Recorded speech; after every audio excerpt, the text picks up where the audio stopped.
maneira da gente se transformar moralmente é agindo. O filme está em idioma Thai, né, falado na Tailândia, com legendas em inglês, olha que bárbaro, mas eu vou traduzir para vocês quando isso for necessário. Essas imagens falam mais do que 1000 palavras. Nós vamos conhecer um rapaz, é uma propaganda de uma companhia de seguros, tá? Então nós vamos conhecer um rapaz que ele voluntariamente faz uma série de atitudes, né? E vocês vão ver como é que o mundo responde àquele tão mínimo que ele consegue fazer. Vamos lá.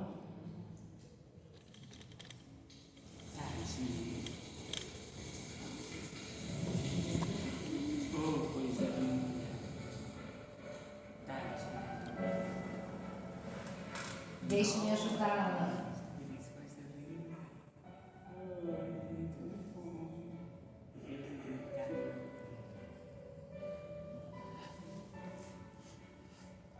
Para a educação.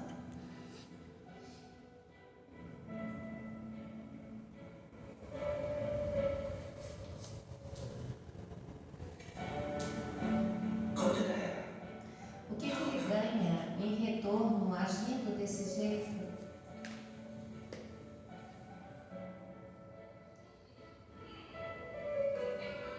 Aí está você.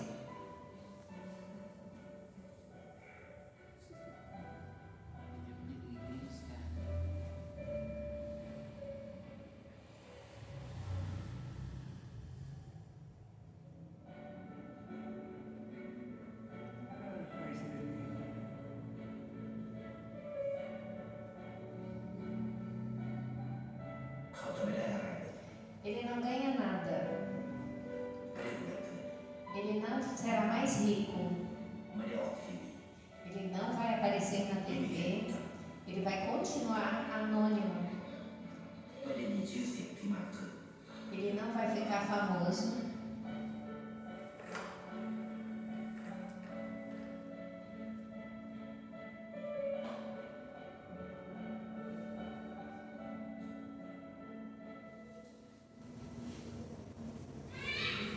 Mamãe.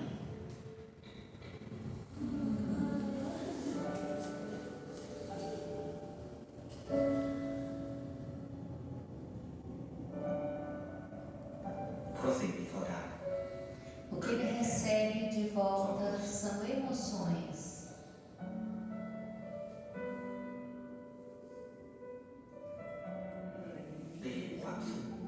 Ele testemunha a felicidade. Ele atinge uma compreensão mais profunda. Ele sente o amor. Recebe o que o dinheiro não pode comprar.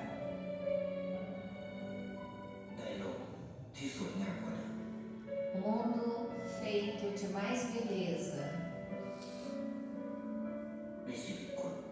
E na sua vida, o que é que você mais deseja?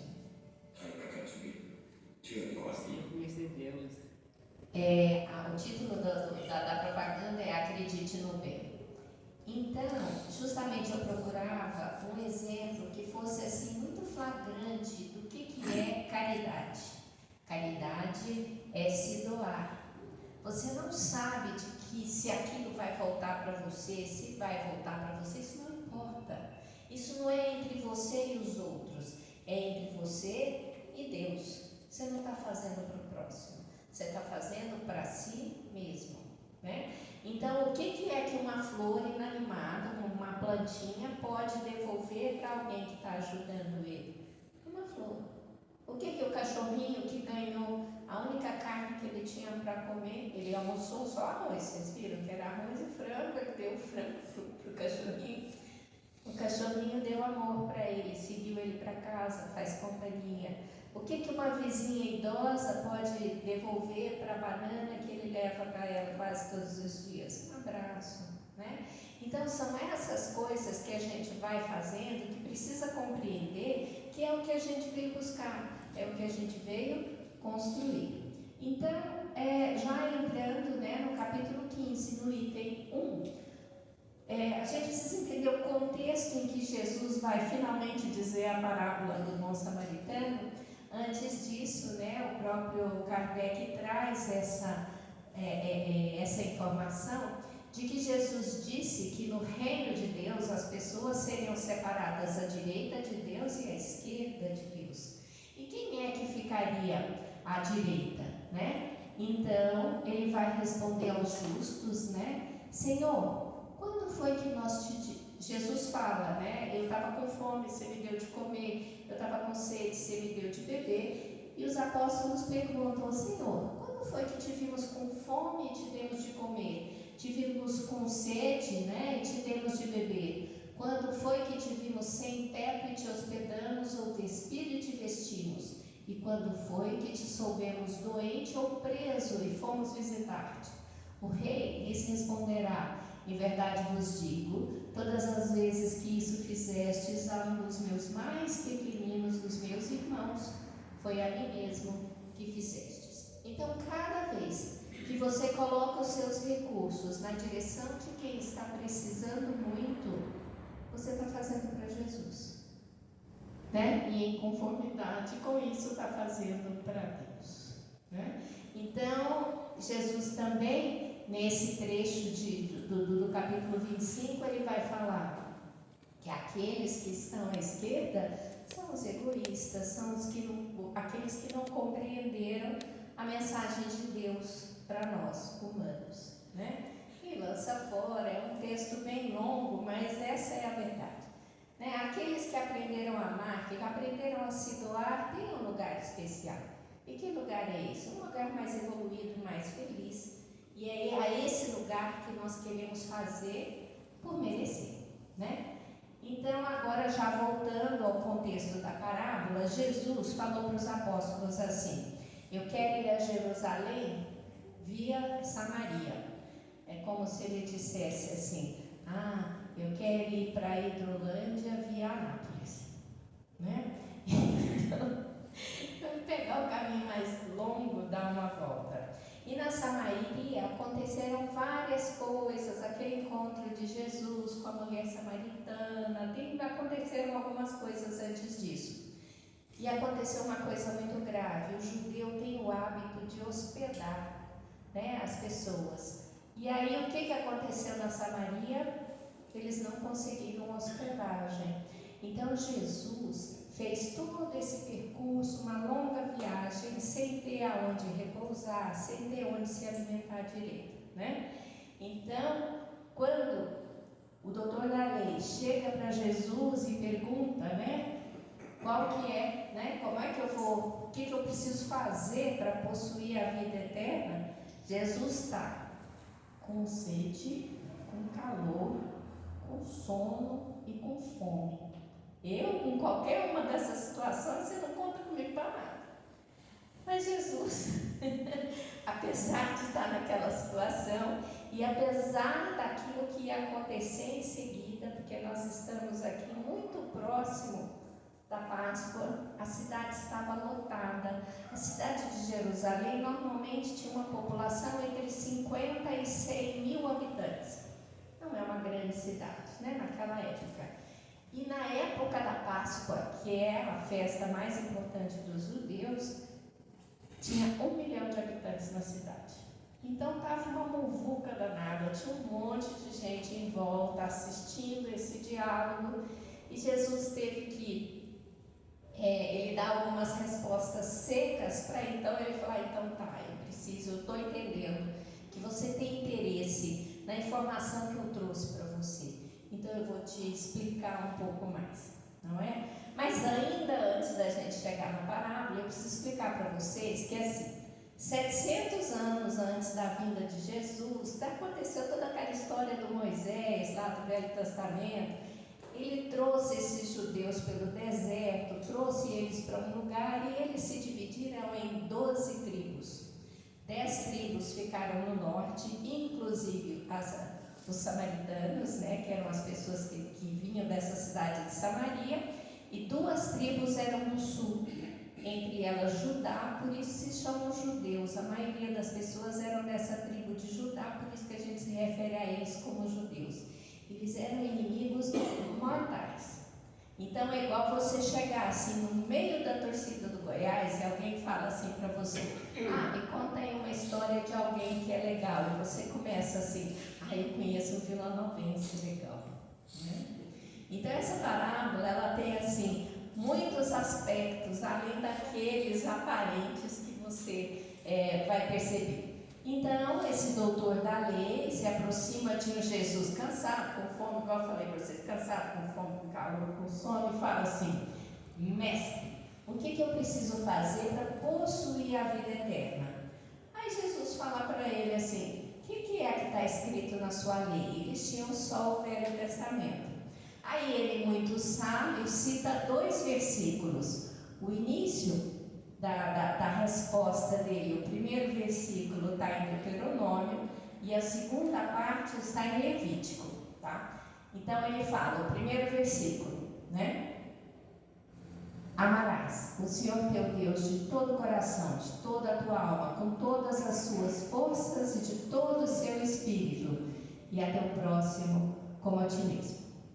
Então, amarás a teu próximo como a ti mesmo está em Deuteronômio. Eles recitavam 630 mandamentos, praticamente todos os dias, alguns deles 3 vezes por dia. Esse, você vai amar seu Deus de todo o seu coração, de toda a sua alma, com toda a sua força e de todo o seu espírito. Todo judeu recita 3 vezes por dia. Então, o que é que o judeu faz na vida dele até hoje? Tá? Naquela época também. O que é amar a Deus de todo o coração? O judeu acha que o seu coração é bom e mau. Então você tem que fazer um esforço enorme para o seu coração ser o quê? Tudo bom, né? Então isso é amar de todo o coração, é fazer com que sua parte boa prevaleça. Bonito isso, né? Eu adorei essa explicação. Você vai amar, né, a Deus de todo o seu espírito e de toda a tua alma, com toda a devoção de que você é capaz. De toda a maneira, né? E uma outra parte que eu preciso contar para vocês: com toda a tua força. E o que é para o judeu amar com toda a força? Com todo o seu dinheiro, com todo o teu recurso, né? Então, para o judeu, Deus está num lugar, Deus está numa coisa. Então, quando as pessoas queriam se livrar de algum pecado, estavam com a consciência sentindo mal com a consciência, eles pegavam um animal, levavam para o templo, matavam, né? Pagavam o sacerdote, né? Mas isso faz tempo, não é mais assim não. E aí, eles realmente usavam, eles enriqueciam muito o templo. Isso não acontece hoje, viu, gente? De jeito nenhum. Então, isso é amar a Deus com toda a força, demonstrando com aquilo que você tem de material, tá bom? E aí, ele continua: e amar teu próximo como a ti mesmo. Um Jesus cansado, com fome, com sede, conforme eu já expliquei para você, ele falou: tá ótimo, faz isso e você vai viver. Só que o doutor da lei não estava muito satisfeito, porque a tradução do amar ao teu próximo como a ti mesmo, ela também é traduzida com amar a teu irmão como a ti mesmo. Então o judeu acha que ele tem que tratar bem aquele que é da mesma raça dele, aquele que é o parente mais próximo, entendeu? O outro é o outro, não interessa. Aí Jesus falou: tudo bem, né? Então eu estou aqui, né? Com fome, com sono, mas eu sou Jesus, né? E eu vou responder a Ele, porque essa é uma das minhas lições mais importantes que eu preciso deixar para a humanidade. Então, quando Ele falou: quem é o meu próximo? Jesus vai contar então a parábola do bom samaritano. Então lá vamos nós, né? Ele está de frente para um judeu cujo inimigo mortal é o samaritano. E ele diz: um homem descia de Jerusalém para Jericó. São 23 quilômetros de Jerusalém para Jericó. Descia porque Jerusalém é no alto. E eles faziam tudo a pé, tá, gente? Era tudo na chinela. Um homem que descia de Jerusalém para Jericó caiu em poder de ladrões, que o despojaram, cobriram de ferimentos e se foram, deixando-o semi-morto. Aconteceu em seguida que um sacerdote, descendo pelo mesmo caminho, o viu e passou adiante. O levita é a pessoa que era da tribo de Levi, ele era chamado de levita, também do pessoal do norte, tá? Então, o levita, que também veio àquele lugar, tendo observado, passou igualmente adiante. Mas um samaritano que viajava, ó, Vila Novense aqui, no meio do pessoal do Goiás. Mas um samaritano que viajava, chegando ao lugar onde jazia aquele homem, tendo-o visto, foi tocado de compaixão. Aproximou-se dele, deitou-lhe óleo e vinho nas feridas e as pensou. Depois, pondo em seu cavalo, levou-o a uma hospedaria e cuidou dele. No dia seguinte, tirou 2 denários e os deu ao hospedeiro, dizendo: trata muito bem desse homem, e tudo que despenderes a mais eu te pagarei quando eu regressar.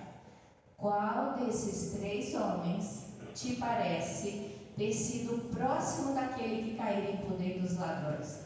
O doutor da lei não teve alternativa a não ser dizer, né, que aquele que foi mais justo é aquele que usou de misericórdia para com ele. Então vai, diz Jesus, faze o mesmo. Então, nessa parábola, Jesus explica quem é o meu próximo.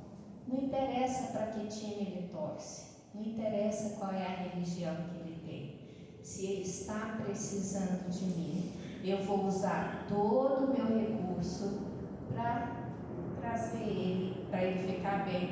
A doutrina espírita continua essa história e fala, né, que esse homem reencontrou a família, ele tinha uma boa posição lá na vila onde ele morava, a família ficou super agradecida por ele ter se recuperado e tal, mas só que ele, quando aquele homem tratou dele, 2 outros já tinham passado e visto que ele estava precisando de ajuda, né?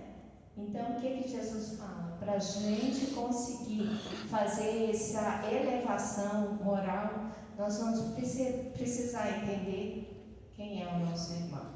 Jesus não podia ter sido mais claro do que contando essa história, né? Não importa quem seja a pessoa que está precisando, porque inclusive ela pode ser você, né? Eu tenho um filho que morou alguns anos em Brasília, hoje ele está nos Estados Unidos. Quando ele morava em Brasília, ele falou: mamãe, se eu passar mal, cair aqui no meio da cidade, o que eu vou fazer? Eu falei: uai, meu filho, você escolheu morar em outra cidade. Então, uma pessoa caridosa vai chamar o SAMU daí, não sei como é que chama o SAMU de Brasília, vai chamar o SAMU daí. Quando você estiver já hospitalizado e atendido, alguém vai pegar seu celular e vai ver lá: mamãe. Aí é que eu vou ficar sabendo. Entendeu? Porque assim, a gente conta com a vontade de quem está do nosso lado, não é não?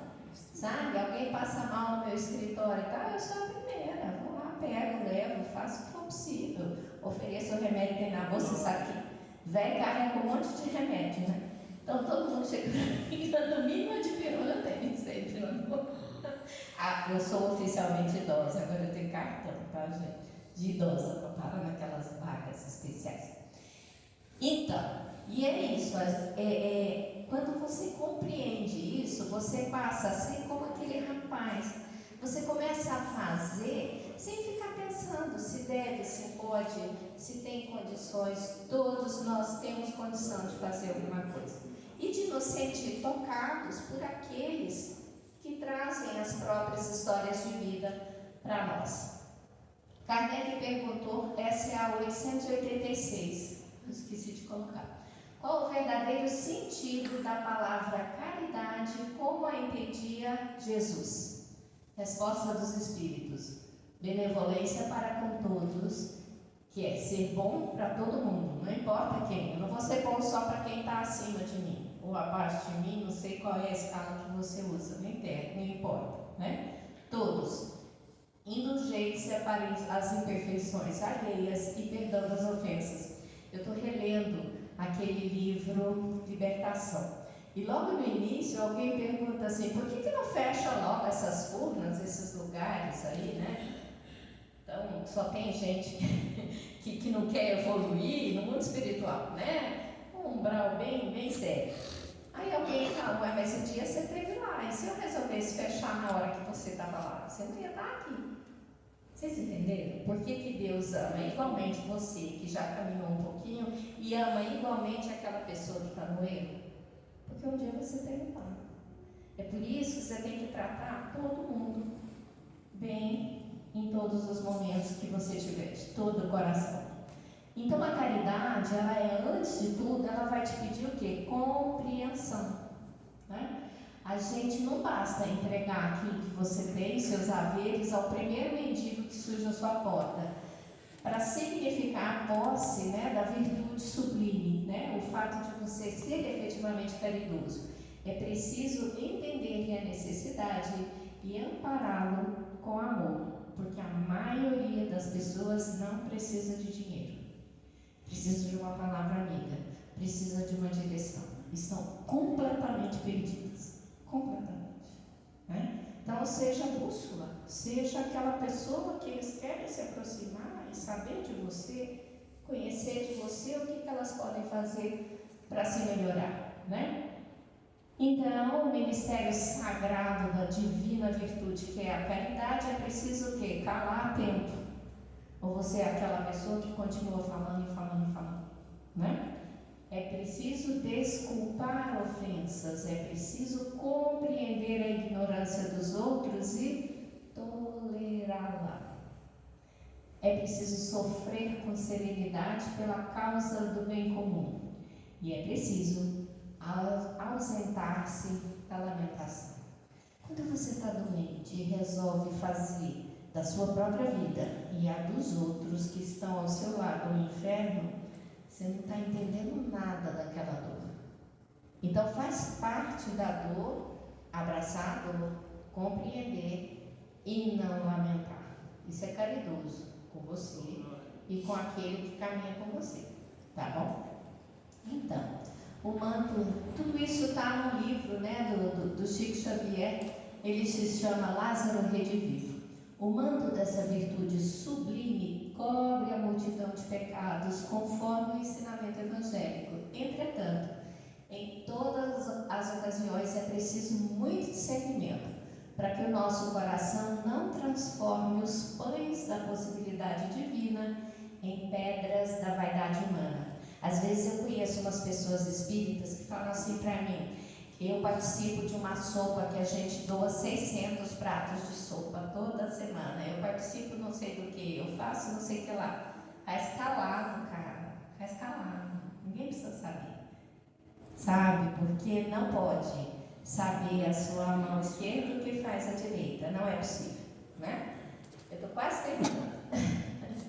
Então, a mensagem do bom samaritano é basicamente, né, a explicação de Jesus de como é que a gente pode se salvar.